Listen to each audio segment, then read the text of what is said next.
2 ஆண்டுகளில் மக்களின் பேராதரவுடன் தன்னந்தனியாக பல தடைக்கற்களை உடைத்தெறிந்து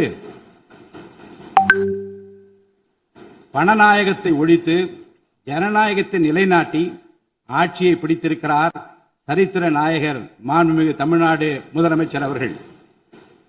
மறுமலர்ச்சி என்பது மாண்புகளை மாய்த்திடும் நஞ்சு அல்ல, மாண்புகளை மாய்க்கும் நச்சு பூச்சிகளை அழித்திடும் முறை என்றார் பேரறிஞர் அண்ணா. பேரறிஞர் அண்ணா அவர்களின் பொன்மொழிக்கேற்ப தமிழ்நாட்டின் அரசியலில் ஒரு புதிய மறுமலர்ச்சியை, மகத்தான மாபெரும் விசில் புரட்சியை குறுகிய காலத்தில் ஏற்படுத்தி இமாலய சாதனை புரிந்திருக்கிறார் மாண்புமிகு முதலமைச்சர் அவர்கள். இந்திய நாடு சுதந்திரமடைந்த பிறகு தமிழ்நாட்டின் அரசியலில் 1967ஆம் ஆண்டு பேரறிஞர் அண்ணா அவர்களும் 1977ஆம் ஆண்டு புரட்சித் தலைவர் எம்ஜிஆர் அவர்களும் மாபெரும் புரட்சியை ஏற்படுத்தினார்கள். அந்த வரிசையில் 2026ஆம் ஆண்டு மாபெரும் சரித்திர புரட்சியை தன்னந்தனியாக ஏற்படுத்தி இருக்கிறார் மாண்புமிகு தமிழ்நாடு முதலமைச்சர் அவர்கள். மாநில உரிமை, பெண்கள் நலன் மற்றும் பாதுகாப்பு, சமூக நீதி, சம வாய்ப்பு, மாற்றுத்திறனாளிகள், விவசாயிகள், மீனவர்கள், நெசவாளர்கள், தொழிலாளர்கள், திருநர் மற்றும் சிறுபான்மையினர் ஆகியோரின் நலன், கல்வி, மருத்துவம் மற்றும் சுகாதாரம், உரிய பிரதிநிதித்துவம் என அனைவரையும் உள்ளடக்கிய ஆட்சி என்ற கொள்கையை அடிப்படையாக கொண்டு சட்டங்களை இயற்றும் அரசாக, திட்டங்களை தீட்டும் அரசாக, 7.5 கோடி தமிழ்நாட்டு மக்களுக்கான அரசாக இந்த அரசு விளங்கும்.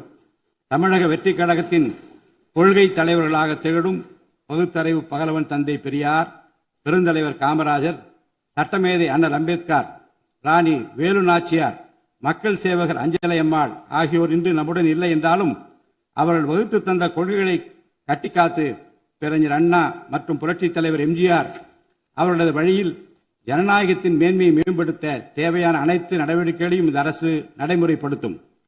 கூட்டணி ஆட்சி தத்துவத்தின் இலக்கணமாக திகழும் இந்த அரசு கடந்த 74 ஆண்டு காலமாக தமிழ்நாட்டின் அரசியல் வரலாற்றில் கண்டிராத ஆட்சியிலும் பங்கு, அதிகாரத்திலும் பங்கு என்பதை செய்து காட்டியுள்ளது.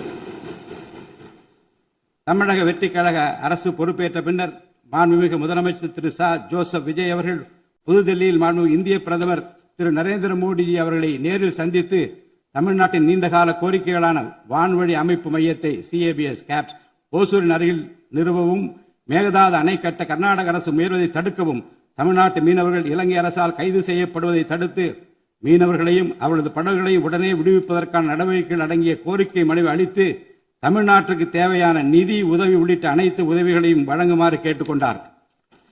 மேலும் ஒன்றிய அரசிடம் மாண்புமிகு முதலமைச்சர் அவர்கள் தமிழ்நாட்டிற்கு தேவையான நெடுஞ்சாலை மற்றும் உட்கட்டமைப்பு மேம்பாட்டிற்கான நிதி ஒதுக்கீடு, தேசிய முக்கியத்துவம் வாய்ந்த கல்வி நிறுவனங்களை தமிழ்நாட்டில் நிறுவுதல் மற்றும் ஓசூர், கோயம்புத்தூர் மற்றும் மதுரை நகரங்களுக்கு தேவையான மெட்ரோ ரயில் திட்டங்களுக்கு நிர்வாக ஒப்புதல் வழங்குதல் குறித்து கோரினார். நிதி ஆயோக்கின் 11வது ஆட்சி மன்ற குழு கூட்டத்தில் கலந்து கொண்ட மாண்புமிகு முதலமைச்சர் அவர்கள் இக்கோரிக்கைகளை நிறைவேற்ற மீண்டும் ஒருமுறை ஒன்றிய அரசிடம் வலியுறுத்தினார். இந்த கோரிக்கைகளை கனிவுடன் பரிசீலித்து ஒன்றிய அரசு தமிழ்நாட்டிற்கு தேவையான உதவிகளை செய்யும் என்று எதிர்பார்க்கப்படுகிறது. ஒன்றிய அரசுக்கு தமிழ்நாட்டு மக்கள் செலுத்தும் வரியிலிருந்து தமிழ்நாட்டிற்கு சேர வேண்டிய உரிய நிதி பகிர்வினை கோருவதற்கு தமிழ்நாடு சட்டமன்றத்தில் தீர்மானம் இயற்றப்படும். அவ்வாறு தீர்மானம் நிறைவேற்றுவதோடு நின்று விடாமல் உச்சநீதிமன்றம் வரை சென்று நிதி பகிர்வினை சட்ட ரீதியாக பெறுவதற்காக சட்ட வல்லுநர்கள் அடங்கிய சிறப்பு குழு அமைக்கப்படும். தமிழ்நாட்டிற்கு வரவேண்டிய ஒவ்வொரு ரூபாய் வருவாயும் முறையாக ஆவணப்படுத்தப்பட்டு தமிழ்நாட்டிற்கான நிதி பகிர்வில் ஒன்றிய அரசின் பாரபட்சமான அணுகுமுறை அறிக்கையாக வெளியிடப்படும். மேலும் தமிழ்நாட்டுக்குரிய நியாயமான நிதி பகிர்வை ஒன்றிய அரசிடமிருந்து பெறுவது உறுதி செய்யப்படும். தமிழ்நாட்டின் நலனை பாதுகாப்பதற்கும் மாநில உரிமைகளுக்காக போராடுவதற்கும் மாநிலங்களுக்கு தேவையான நலத்திட்டங்களை நிறைவேற்றுவதற்கும் புதிய கட்டமைப்புகளை உருவாக்குவதற்கும் ஒன்றிய அரசை தொடர்ந்து வலியுறுத்தி பெரும் முனைப்புடன் இந்த அரசு செயல்படும். கடந்த சில ஆண்டுகளில் தமிழ்நாட்டின் நிதி நிலைமை மிக மோசமான சீர்கேட்டை சந்தித்துள்ளது. மாண்புமிகு முதலமைச்சர் அவர்கள் பதவியேற்ற பிறகு ஆற்றிய தனது முதல் உரையில் உறுதியளித்தபடி கடந்த கால அரசின் தவறான நிதி நிர்வாகத்தின் மறைக்கப்பட்ட உண்மை நிலையை வெளிக்கொணரும் வகையில் தமிழ்நாட்டின் நிதி நிலை குறித்த வெள்ளை அறிக்கையை இந்த அரசு வெளியிட்டுள்ளது. கடந்த 5 ஆண்டுகளில் மட்டும் கடனின் அளவு ஏறத்தாழ 2 மடங்காக உயர்ந்தது. 10 லட்சம் கோடி ரூபாய் என்ற அளவை எட்டியுள்ளது. இது தற்போது மாநில மொத்த உள்நாட்டு உற்பத்தி மதிப்பில் ஜிஎஸ்டிபி 28.3% உள்ளது. இதன் காரணமாக தமிழ்நாட்டில் வாழும் ஒவ்வொரு தனி நபர் மீதும் 1 லட்சம் ரூபாய்க்கும் அதிகமான கடன் சுமை உள்ளது. 2024-25 நிதியாண்டில் 48,840 கோடி ரூபாயாக இருந்த மாநிலத்தின் வருவாய் பற்றாக்குறை 2025-26 நிதியாண்டில் 78,324 கோடி ரூபாயாக ஒரே ஆண்டில் உயர்ந்து மாநில மொத்த உள்நாட்டு உற்பத்தி மதிப்பில் ஜிஎஸ்டிபி 2.2% உள்ளது. மொத்த வருவாய் வரவுகளில் கிட்டத்தட்ட 23% வட்டி செலுத்துவதற்கே செலவிடப்படுகிறது. வருவாய் இழப்புகள் மற்றும் வரி வசூல் துறைகளில் நிலவும் திட்டமிட்ட ஊழல் காரணமாக 2021-22 நிதியாண்டில் மாநில மொத்த உள்நாட்டு உற்பத்தி மதிப்பில் 5.93% இருந்த வரி வருவாய் 2025-26 நிதியாண்டில் 5.45% குறைந்துள்ளது. அரசுக்கு நியாயமாக செல்ல வேண்டிய திசை மாறி சென்ற வருவாயை முறையாக அரசின் கருவூலத்திற்கு கொண்டு வர இந்த அரசு ஏற்கனவே ஒருங்கிணைந்த நடவடிக்கைகளை தொடங்கியுள்ளது.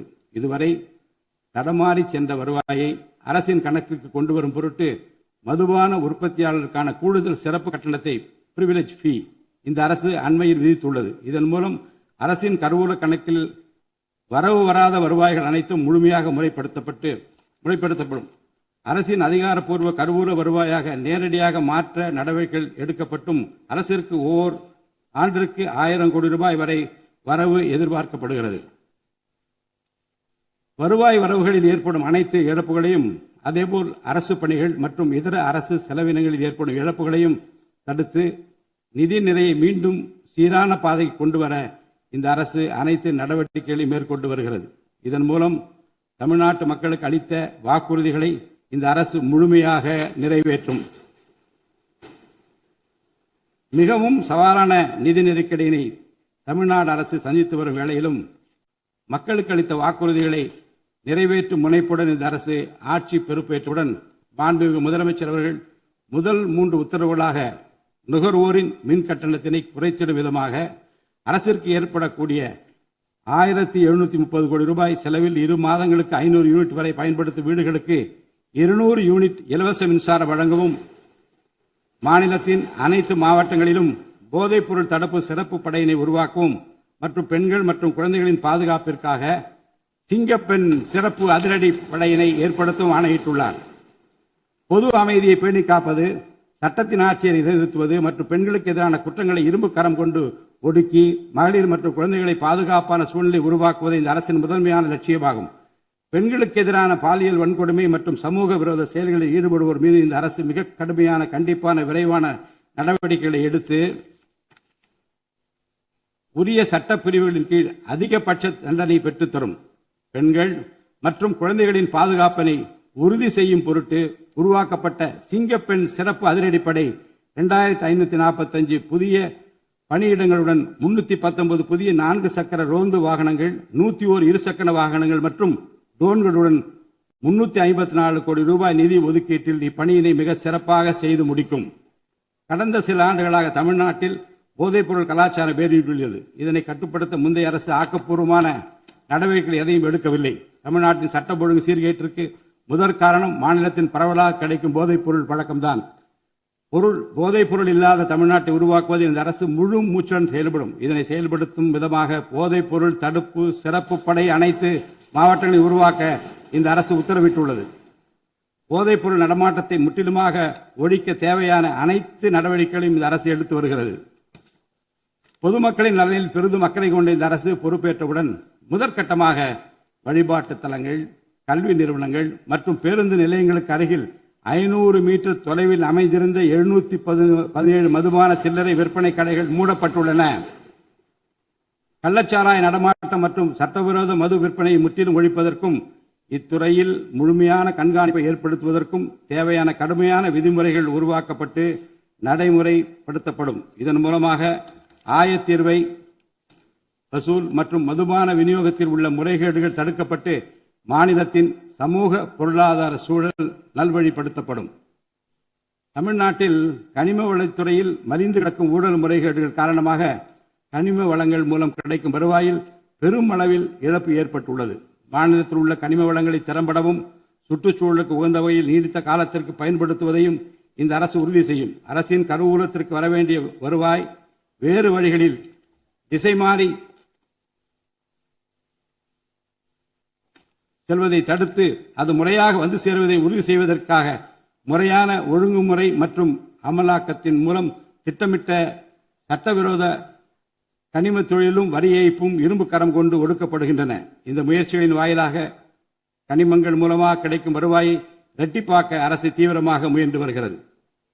இந்த அரசு பொறுப்பேற்றவுடன் தமிழ்நாட்டில் உள்ள ஏரிகள் மற்றும் குளங்களில் படிந்துள்ள வண்டல் மண்ணை விவசாய பெருமக்கள் மட்பாண்ட தொழிலாளர்கள் மற்றும் தனிநபர்களின் வீட்டு உபயோகங்களுக்கு விலையில்லாமல் வழங்குவதற்கு அனுமதி அளிக்கப்பட்டுள்ளது.